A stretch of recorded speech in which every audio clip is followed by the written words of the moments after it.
Chapter 20, Terminland, when the party's over we'll gather round for a group hug. Day 14, time approximately 12:35 a.m., location, Emerald Shores, Big 52's branch. Against the din of waves crashing into the rocky shore, Puppy Smiles sat facing a gravestone. Her group of friends argued a short distance away, but she could only hear the voice whispering inside her head. It spoke of packs and promised dreams. Yes, just make all of this stop.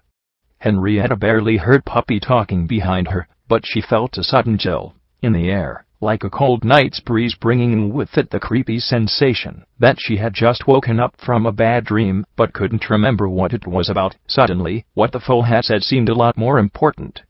Every pony turned toward Puppy Smiles. Was she talking with herself?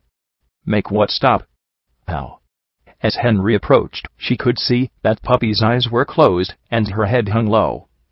The foal's mane was rapidly changing color, turning dark blue from its original blonde.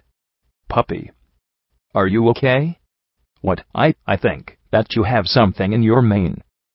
When Puppy spoke, it was with a different voice, like the sound made by a chorus of ponies calling from the bottom of a cave. I salute you, my humble minions. I'm finally here among you, Bo, at the dawn of a new era. Henry cocked her head and raised both her eyebrows. The what of a new what? Puppy, what's going on? Sidekick's eyes turned from red to blue, and it took up position on Puppy's flank, standing like a sentry. The creepy new Puppy continued. I am not Puppy Smiles, I am Creepy Voice, a child of the stars, and your new ruler. Under my guidance, a new Equestria will rise. Scold shook his head and looked over at Molten Gold. The stars? Like in ancient zebra folklore? Those stars? The scribe's question was interrupted by Henrietta's laughter. Creepy Voice? What kind of name for a villain is that? I mean, really? Creepy Voice? Did you come up with that all by yourself? Puppy stepped back, with an embarrassed expression that rapidly shifted to anger. It is a name you'll learn to respect, fools. Now bow to me, and return to your towns, announcing my advent. Trigger Happy snorted, stepping in front of the other ponies. Or else? The blue flames that burned in Creepy's eyes expanded until they completely filled her helmet. A blazing cobalt crown appeared above her head, and more blue fire sprouted from her back, forming a pair of ghostly wings. Or else, I will devour your souls. Happy hesitated, looking at the filly, while Lonesome Pony muttered to Scold. Can she do that? Can she eat souls? The scribe looked back at the DJ, and shrugged. How am I supposed to know that? If she really is connected with zebra dark magic, then it's possible, only I don't think she's strong enough for that just yet.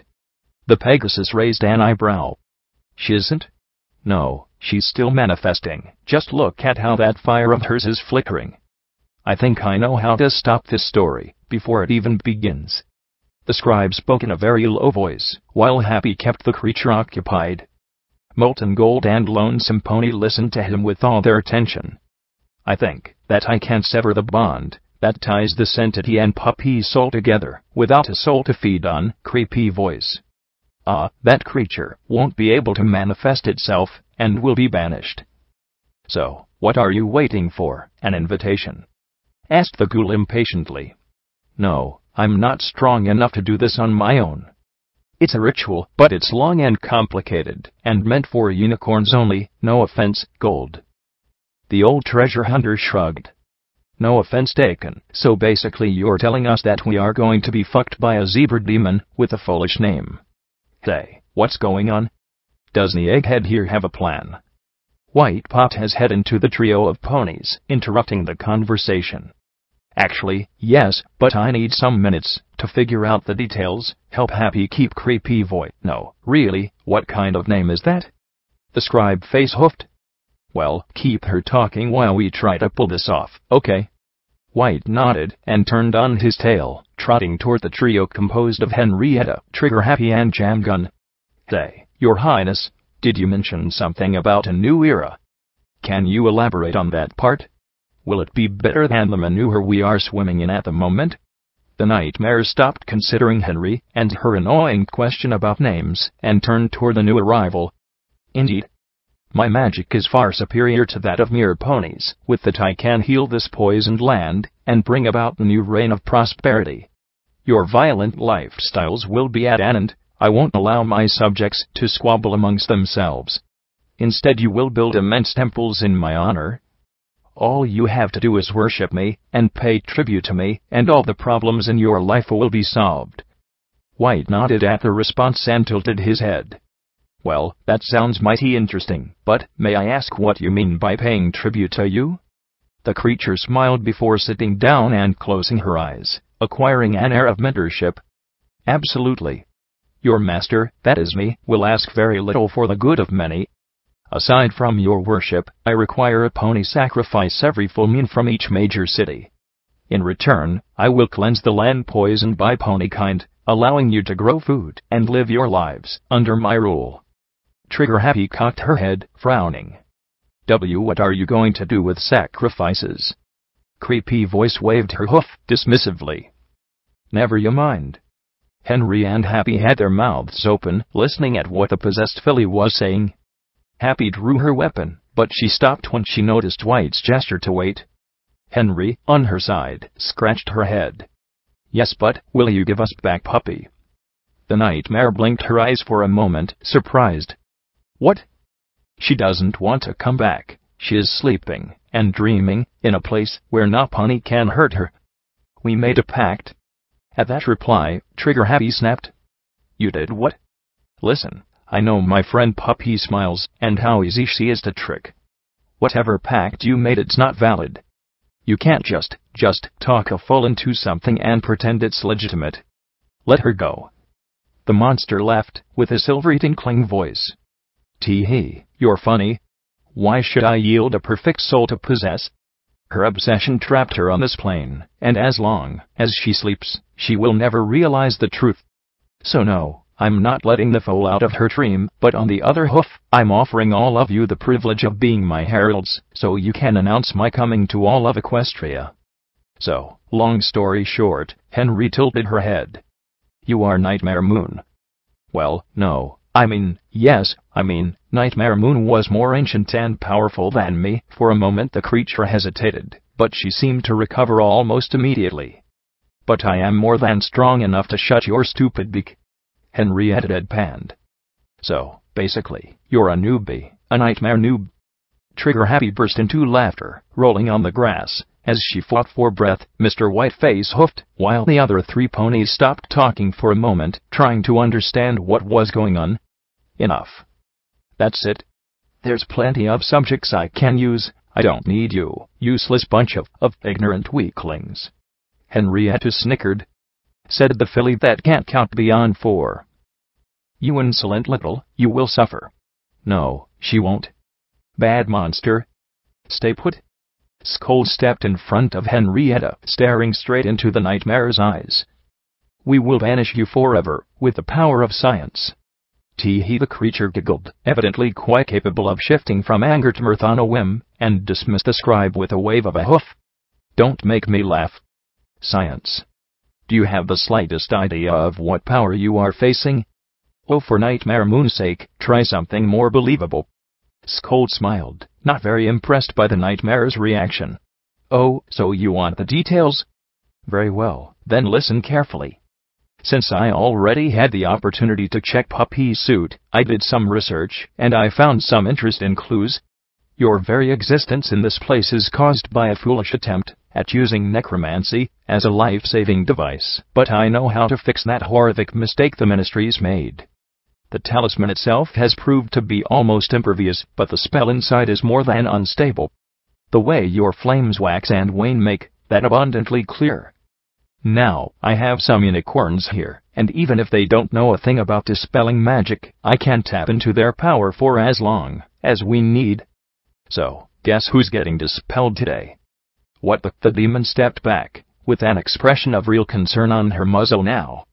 All right, every pony, I'm casting the spell. You just clear your minds, and this nightmare will be over. Let the magic flow. A flash of light exploded from Skull's horn and shot between the assembled unicorns, each of them sending out ethereal threads that became woven into a mighty spell. Abby closed her eyes and let the magic flow through her, quickly followed by Mr. White and Jamie. Soon all their horns were glowing a brilliant white, and the light expanded until it had enveloped the whole hill and every pony on it. Henrietta grit her beak tightly, and was forced to shield her eyes from the blinding glare. Something that Scold had said didn't sit right with her. He was going to stop the demon by destroying the necromantic spell being used as a life-saving device, but wasn't that what was keeping Puppy alive? Henrietta turned toward the old scribe. Wait. Are you trying to kill Puppy? Scold didn't reply, but from within the shining cloud of light the monster's voice confirmed Henry's fears. Fools. If you break the spell, the foal will die with me. No, fuck, no. You're not going to kill her, you fucking unicorn. Roaring, Henry charged at Scold, slamming into him so hard he flew for a couple of meters before landing heavily on his back. He screamed in pain and lost focus on the spell. The light exploded in a rainbow of colors, spreading all around and dancing in every direction, but without a pattern. It was more like a giant disco ball gone crazy, and rolling along a corridor than a real rainbow, and when at last the light died, Nightmare Noob, aka Creepy Voice, opened an eye, uncertain of what was going to happen next. Everything seemed to be still and silent, so she dared to open the other eye too, and looked at the confused ponies in front of her. An evil smile appeared on her now very satisfied muzzle. So, in the end, Puppy's griffin friend proved to be very useful to me, but next time you might want to pick better allies for yourself, yes? The monster chuckled. Oh, silly me, there won't be a next time, since now you're all going to die. Scold shook his head as he got to his hoofs, still dazed by Henrietta's tackle. What, why did you stop the ritual, you featherbrain? It was working. The other unicorns looked around at each other in a stupor, struggling to stand after the exhaustion of casting. Molten Gold tried to wake Mr. White, while Henry advanced on Scold, with a grim, accusing stare. You won't take Puppy from me. There must be another way, I'm sure of it. But, you stupid deluded brat. The foal is already dead, we are trying to save the big 52 here. Come down from your wonderful dreaming place, and get real. Scold was practically foaming at the mouth. The mercenary had disrupted their best chance to win, and now a lot of ponies were going to die because of her. The nightmare savored the taste of crushing victory that was still lingering in the air. Oh, this is so tempting. Looking at your little argument is a real treat, but I have a schedule. Creepy Voice looked at Sidekick, and in that moment the ghoul's eyes turned night blue. The Canterlot foal turned towards the ponies, like a hound. Nightmare Noob smiled. Let the games begin. Go, my minion, teach that chicken some manners. Sidekick crouched, ready to pounce on Henry, like a cat on a mouse. The griffin was so focused on her argument with Scold that she didn't notice the ghoul jumping until it was too late. She didn't even hear Trigger's warning. The impact sent the griffin and the ghoul rolled down the hill, a whirling ball of hooves and claws. Henry fought without thinking, her predator instincts being all that kept her from being crushed by the foal's unholy strength.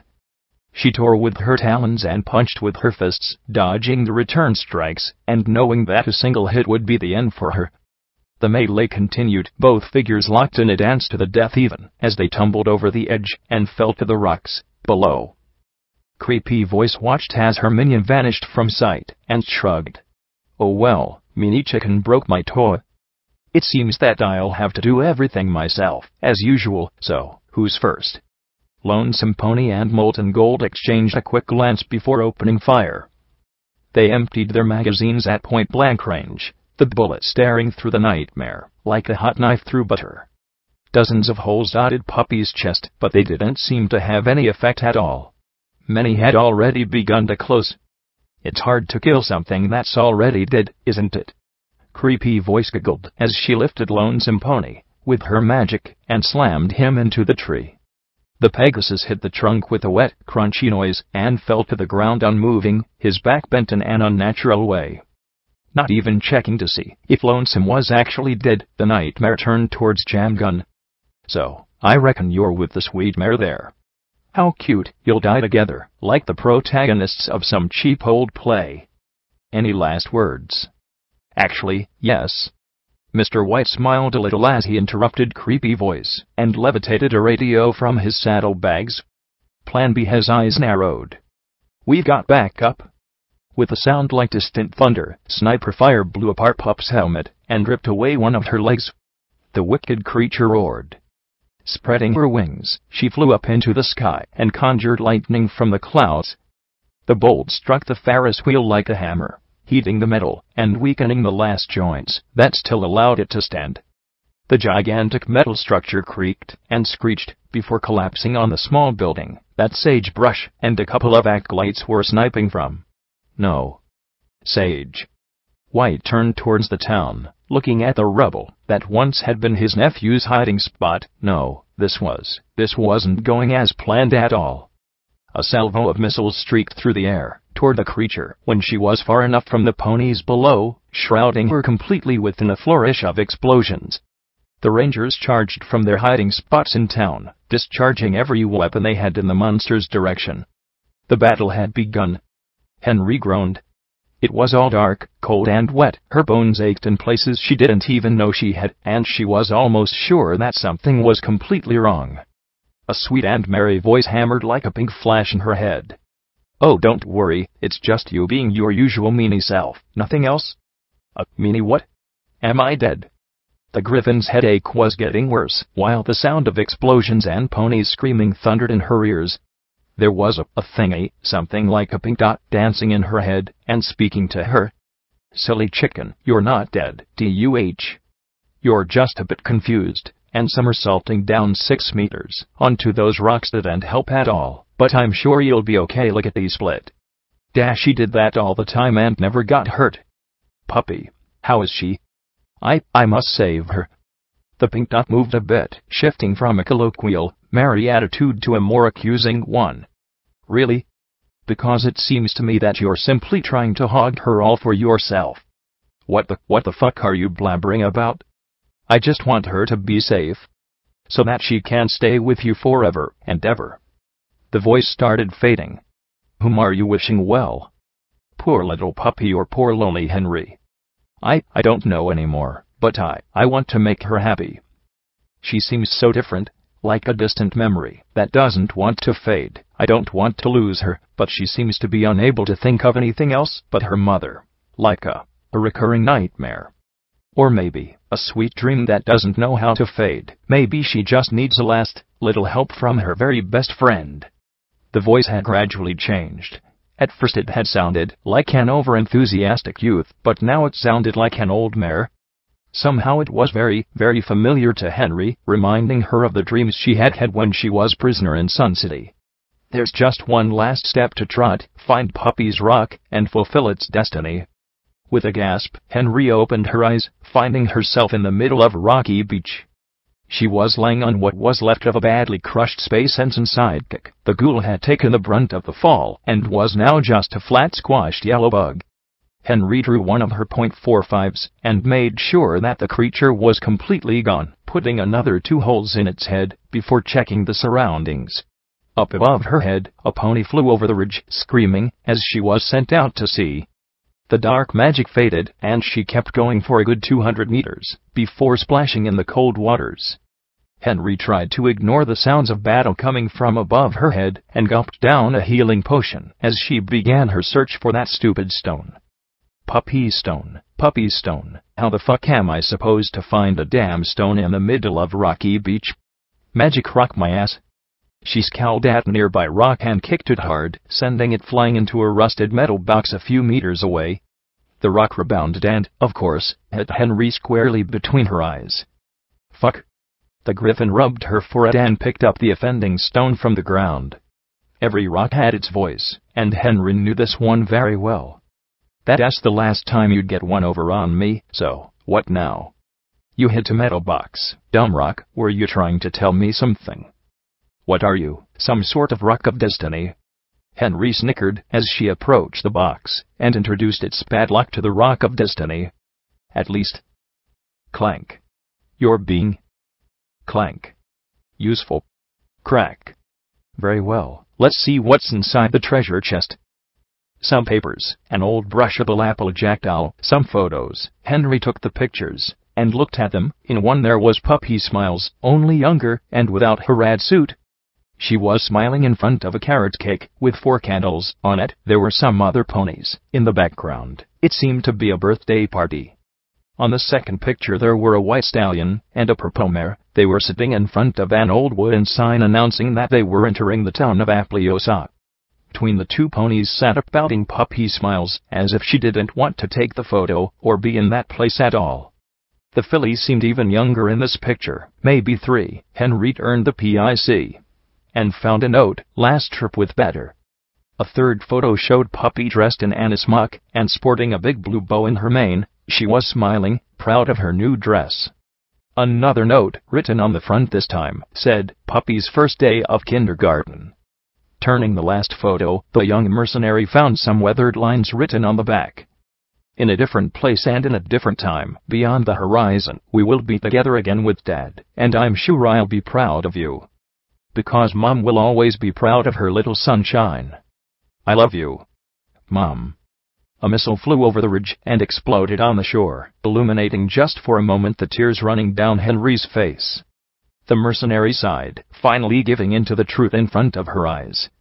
She never belonged here. Fuck, Henrietta rubbed her eyes, putting down the photos. Fuck, why does it have to end like this? Why? A new explosion painted the sky red. Ponies up there were dying, fighting something that was already dead. Dying because she wanted to keep the foal for herself instead of letting her go, as it should have been. Now Henry knew what had to be done. Still, that didn't mean she had to like it. Not fair. Not fair at all. Paladin Gal's eyes widened as the missile he'd just fired was thrown back at him. Gals. No. Cold Shower could only watch in horror as the explosion took away one of her oldest friends. She turned towards the nightmare, her eyes full of anger and pain. Stupid bitch, why won't you die? The barrels of both the miniguns mounted on her power armor span up and she fired until her guns were empty, but the bullets bounced harmlessly off the nightmare's shield and were completely ignored as the creature launched a second acolyte into the ocean.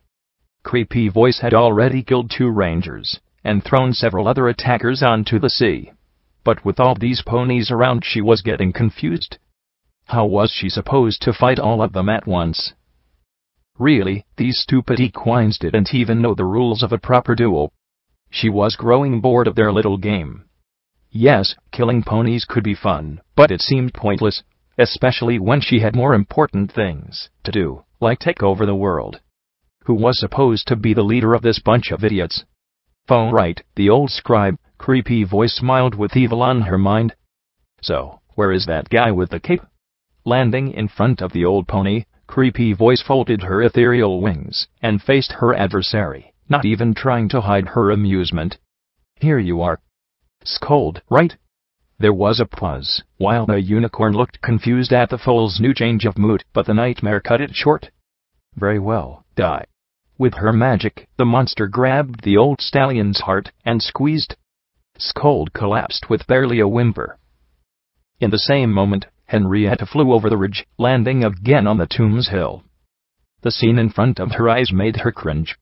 This was her fault. All of this was happening because of her selfishness. Ponies fighting, ponies dying. This wasn't what Puppy would have wanted at all. It was time to end it. Puppy. Puppy, listen. The nightmare let out an annoyed sigh and turned towards the griffin. Hey, it's not your turn yet. Don't you know that there's a list? I'm almost finished with this one, then I'll be killing you 2, so don't push and keep your ticket ready. Trigger Happy crawled towards Scold while the nightmare was busy giggling at her own humor. The security mare tried desperately and uselessly to revive the scribe. Their numbers were being mowed like a wheat field in front of Reaper. Molten Gold was struggling to break free from the tree he had been impaled on. Lonesome Pony had already passed out with his back broken, and even the well-equipped and combat-trained rangers were losing ground. This was the end. They were all going to die here. For a moment, Trigger felt sad. She really wanted a foal of her own to love and care for. This was so unfair. Puppy, wake up. You can see your mother for real. Henrietta kept screaming with her high-pitched bird voice. She was actually quite annoying. This nightmare is a bug and a stinker. You're cooler than that, you learned from the best. Creepy Pup snorted. Aren't you even able to wait your turn to die? A halo of dark magic surrounded a large chunk of road and hurled it towards Henry, but the griffin was agile and dodged it easily. Now I am disappointed, bad chicken. Don't make me come down there. Henrietta flew in front of Puppy Smiles and pressed her beak against Puppy's glass helmet. Puppy, you moron, you are dead. DE80. Just like your mom. Are you so stupid that you don't even realize how to die? Dump this idiot and go with your parents. Please? What? The nightmare blinked her eyes, startled by the griffin's sudden assault. What was she saying? Was she trying to speak to Puppy? Oh no, no. Shut up. She can't hear you, fool. Come on, Puppy, wake up. You're not forced to stay here. I don't want you to stay here with me, you have to go. I'll be fine. Just... Henrietta was trapped in a blue corona, and her body started to twist, producing disturbing snapping sounds. Creepy Voice looked straight into the mercenary's eyes, with a stare full of anger and hate. You. Die. Now. Henrietta smiled weakly, unable to resist the powerful magic crushing her body. Puppy, Mom is just over the horizon. Puppy Smiles sat in front of a pond, looking at the fishes that swam within. Everything around her was still and calm. A blanket of snow covered the ground, and the clear sky showed hundreds of stars. She wasn't happy, but somehow she wasn't sad either. It was like being dazed, everything seemed so muffled and unimportant. They were just her, the snow and the fishes in the pond. Puppy wasn't aware of how much time passed since she sat there, but it wasn't so important. She just wanted to forget. She couldn't remember. Well, maybe it was actually working. At least, until a weird goldfish poked its head out of the water. Puppy, you moron, you are dead. What? The filly tilted her head, then checked her hooves and her tail. I'm not dead, stupid fish. A second fish poked its head from the pond. This one spoke in a feminine voice. Come on, Puppy, wake up. You're not forced to stay here. Henry? Why are you a fish now? Puppy giggled. Silly Henry, fishes don't talk. Frost began to creep over the pond, but a third goldfish jumped out from the water, talking again with Henry's voice. Mom is just over the horizon. Mom, where did Dad go? He's somewhere beyond that rainbow, Puppy. Will he come back? Mom didn't reply, but Puppy really wanted to see Dad again. Can we go where he is? Yes, Puppy. One day, maybe not tomorrow, or not the day after, in a different place, and in a different time, we will be all together again, okay? Just over the horizon. Pinky swear. Cross my heart, hope to fly. Stick a cupcake in my eye. Puppy looked up in the sky, and finally saw him. Really late, and I know I actually have all the time in the universe, but I hate these kinds of anomalies, and this one has been going on for 200 years. I'm beginning to lose my cool. There are a lot of better places I'd like to be rather than here. A skeleton wearing a black hood was talking in Puppy's direction, but he seemed to talk to himself more than the foe. The little filly smiled. That skelly pony was funny. He was talking like those grumpy ponies at the veteran retirement house. Hi, I'm Puppy Smiles. Have you seen my mom? Oh, please? Not that litany again. I'm going to resign, or strike. Or strike and then resign. The skeleton pony was interrupted by the giggling filly. Tee-hee, skelly pony is funny. Stopping his monologue, the Grim Reaper finally noticed that the foe was looking at him. Phew, can you see me? Is this some sort of prank?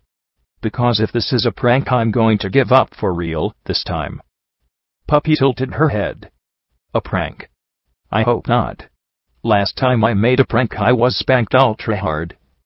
The pony paused for a long moment, before falling down on his haunches, with a ghostly sigh. At last, Puppy trotted near to the weird-looking stallion, and sniffed his clothes. Who are you, pretty skelly pony? Me? I'm the Grim Reaper. Death, the inevitable end, the black stallion. From the foal's blank stare, the skeleton realized that he was just wasting good words. But my colleagues call me Mort. Long story short, I'm the guy that shows the deceased how to reach their afterlife. Puppy tilted her head, confused. So, have you seen my mom, or not? The skeleton shook his head. You're a lost cause. A silvery ticket covered in shining pink letters appeared in front of Mort, and gently fell like an autumn leaf between Puppy's hooves. Here, take this ticket. It's worth a ride to the other side. Remember, not every pony gets the silver ticket. It's a really special one that will bring you there lickety-split. Be grateful. Puppy's eyes grew bigger. I am going to see Mum. For real.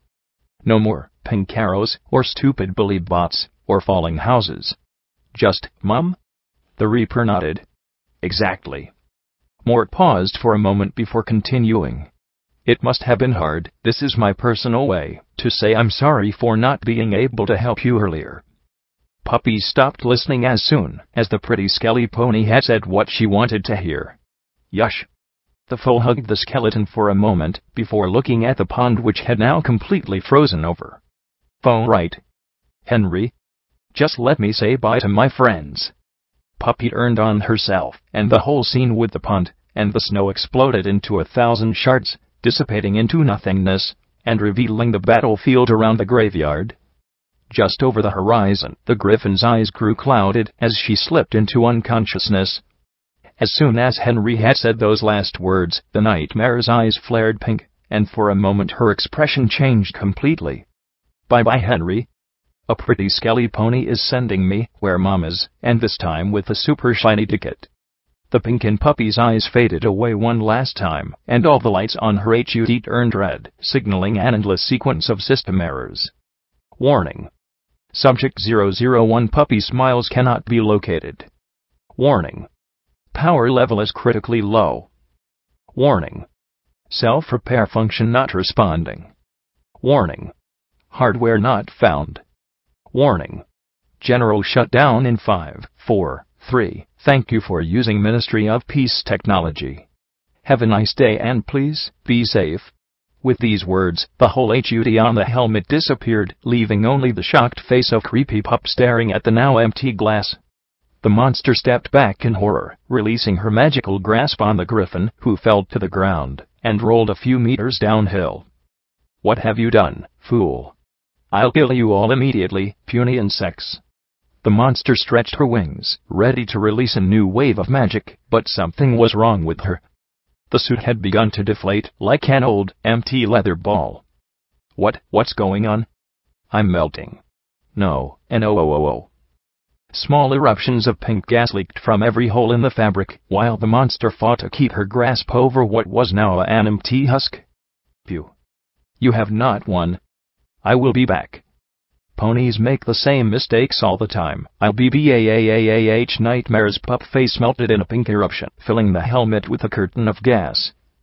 For a moment the suit inflated like a party balloon, as whatever force that kept the pink ooze in a fluid form stopped working, and the pink agent reverted to its usual gaseous state.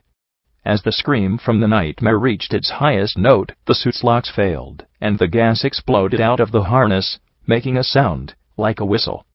The ponies that still were capable of walking grabbed the wounded and dragged them away, far from the expanding cloud of pink death that had started to lazily invade the whole hill. Go. Let's get away from that stuff. Cold shower dragged away what was left of Gauss, following the others. Creepy voice continued to scream as they fled, a long wail of anger and agony. Half dragged and half pushed, for a moment Henry regained a spark of lucidity. Everything seemed distant, and she felt as if she was floating in a warm place, lulled by gentle invisible waves. And in the middle of that moment of peace, the mercenary heard Puppy's voice. Hey, Henry. The griffin groaned. That fool wouldn't know the difference between a wrong moment and the worst possible moment even if she bumped into it with her muzzle. Puppy ignored Henry's mental complaints. Listen, I has really no time, but I wanted really to say I'm sorry, but I has to go. We are still friends, right? Still friends? That was a weird question. The filly was more than a friend. She was something more, something bigger, in Henry's life. Really? Phew, you liked me that much. I know. We can be sisters. Yush. Henrietta Days. I love it. The Griffin chuckled, still half-dazed by the nightmare's embrace. Henrietta Days, sure, that was totally going to happen. Adopted by a pony? Okay sis, gotta go, I love you bai. And with those last words Puppy's voice faded away, as the Griffin passed out again. Day 14, time approximately 17 p.m., location, Emerald Shores, Big 52's branch. Good day, Big 52. And for once I mean it. This is DJ Good Stuff and you are listening to Radio 52, the radio of good news. Boisterous triumphant music played for a few seconds. I've been receiving transmissions from Ironworks and Broccoli since this morning, and now I can safely say that the news is confirmed. The wild herd was defeated. Woohoo. Yes, my little ponies, you heard me well. The good guys trotted down to Ironworks and kicked some raider ass for good. The DJ laughed enthusiastically, evidently too happy to keep even a shade of professionalism. I still lack the details, but it seems that the Applejacks Rangers, along with a group of volunteers, and please note that Lonesome is among them, assaulted their camp very early in the morning and caught them by surprise, killing a large number of raiders and routing the others. This is how things get done round here, raiders. You better think twice before you mess with us. Good Stuff paused for a moment before continuing. In the background there was a sound of shuffling papers.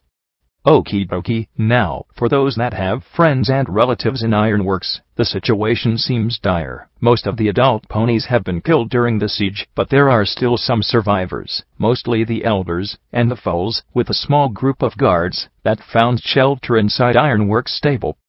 I don't have a list of the survivors so far, but I'm working to get one, so expect some more news during the day. In the other news, Splendid Valley was hit by a huge explosion that completely devastated it. Apparently, this has something to do with the Enclave, since Trigger Happy turned off the radio and turned towards the hill. The pink cloud had been scattered by the wind, but not before coloring the solitary tree in sugary pink. Right under the tree stood two graves. Henry looked at the last stone in her claws. The Rock of Destiny, the Griffin sighed, weighing Puppy's weapon, before putting it on top of the small mound erected next to Rainy Day's grave. A small toy pony sitting on a full-sized red scooter had been left in front of the memorial, almost like a bunch of flowers. The young mercenary opened her beak, looking for some words to say but closed it again without thinking of anything. Mr. White arrived from town, carrying a rusted road sign. The stallion patted Henry on the shoulder before taking a brush and painting two words on the metal plate. Puppy Smiles Days. Trigger Happy approached the new grave, frowning a bit. It's that all? Just a name. It seems so, cold. The White Apple's leader shrugged. It's how we have always done things round here. Graves are not for showing. The stallion looked away from Trigger, staring at the other graves on the hill. Cold Shower and Scold still sat in front of the numerous ranger graves. Sagebrush's tomb was sitting alone, facing north, towards Salt Cube City. White shook his head and turned back to Happy. It wouldn't be fair. Her grave is not the only one that was dug today. Let's stick to our traditions. Trigger Happy nodded and sighed before she turned away and approached Scold. The old unicorn was looking at a holotag in his hooves, but when the mare approached him, he put the object away with a sad expression. The security mare kept her voice as low as possible while talking to him. How are the DJ and the ghoul doing? Scold shrugged. Gold will survive, he just needs some radiation. Lonesome pony. Well, we will try implanting him with an artificial spine, but we lack the correct instruments, and I don't know if he'll survive the operation. Your cold friend should be with him right now. Maybe you should go and check yourself. The mare lowered her eyes. I'm sorry for your losses. I could have taken all the guards from Tunnel Town with me, not just me and Jamie. The old scribe smiled weakly. It's not your fault. We had no idea of what we were going to face here. Those that gave their lives fighting against that horror will be remembered as heroes. I know it won't bring them back, but maybe this will give at least some meaning to their deaths.